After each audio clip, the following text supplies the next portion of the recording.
Trimble's second quarter of fiscal 2026 delivered top and bottom line outperformance, driven by 10% organic revenue growth, gross margin expansion of 120 basis points to 71.8%, and operating margins of 30.6%, keeping the company on track for approximately 35% segment operating margin for the full year. EBITDA margins reached 28.6%, prompting management to pull forward its 30% full-year EBITDA margin target, a year ahead of schedule. Total organic annualized recurring revenue grew 12% year-over-year, supported by 14% growth in AECO to a record $1.577 billion, 12% growth in field systems, and 7% growth in transportation and logistics. CEO Rob Painter and CFO Phil Sawarynski raised full-year guidance, boosting earnings per share by 10 cents to represent 17% year-over-year growth, backed by a new $1 billion share repurchase authorization and expanding momentum in mission-critical data center construction workflows. KeyBanc analyst Jason Celino opened the Q&A by asking why field systems ARR experienced a slight growth moderation and how overall outperformed across segments. CEO Rob Painter explained that the shift in field systems was a deliberate decision made from a position of operational strength to transition away from a low-margin white-label product toward higher-margin proprietary software that natively integrates into Trimble's broader platform.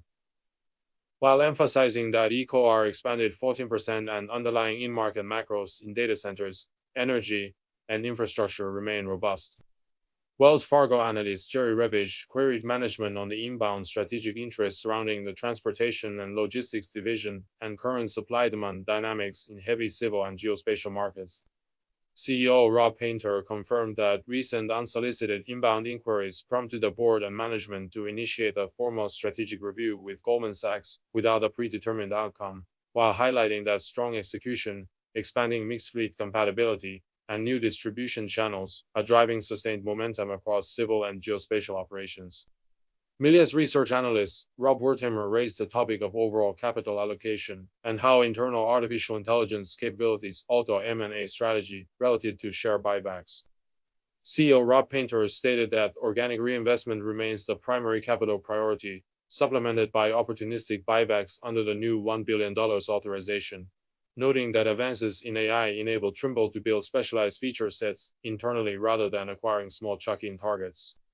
Wolfe research analyst Josh Tilton pressed for clarity on whether full-year company or guidance would have been maintained or raised absent the field systems product transition, alongside the drivers behind third-party interest in transportation. CFO Phil Sawarynski clarified that replacing the white-label product creates a 400 to 500 basis point drag on field systems ARR, and less than 100 basis points at the company level, leaving underlying full-year operational targets unchanged, while CEO Rob Painter underscored the long-term platform value of the transportation unit. Baird analyst Quinn Fredrickson examined the growth spread in AECO between 9% organic revenue growth and 14% ARR growth during the quarter. Management noted that ARR reflects compounding, recurring subscription adoption, and cross-sell momentum across connected workflows, whereas recognized revenue reflects legacy, perpetual software license dynamics, and billing timing. JPMorgan analyst Zakaria focused on how Trimble quantifies and delivers value in data center construction projects. CEO Rob Painter detailed how Trimble integrates concept of connecting office modules with millimeter-accurate field layout, 3D laser scanning, and augmented reality, eliminating costly rework for concrete pours, rack installations, and wall penetrations in high-precision builds. Berenberg analyst Naing probed the current artificial intelligence strategy and its initial focus on customer workflow adoption. CEO Rob Painter explained that near-term focus centers on embedding agentic workflows to drive daily user engagement and operational productivity, using telemetry to capture real-world value before adjusting subscription and consumption-based monetization models. Bernstein analyst Dillard sought specific details regarding the product changes in field systems and their overall impact on the business run rate. CEO Rob Painter and CFO Phil Sawarynski explained that replacing an external white-label component with an internally developed solution temporarily reduces reported top-line ARR, but yields structural margin expansion and higher net profitability over the medium to long term. Oppenheimer analyst Kristen Owen questioned the moving pieces within second-half guidance, including updated free cash flow conversion expectations, CFO Phil Sawrinsky explained that full-year EBITDA margins are now targeted at approximately 30%, achieving the 2027 Investor Day goal early, while free cash flow conversion was adjusted to 0.9 times non-GAAP net income due to one-time restructuring costs before returning to above 1.0 times in the long term. Barclays analyst Nicholas Ignari highlighted product revenue growth outpacing subscription and services growth for 2 consecutive quarters.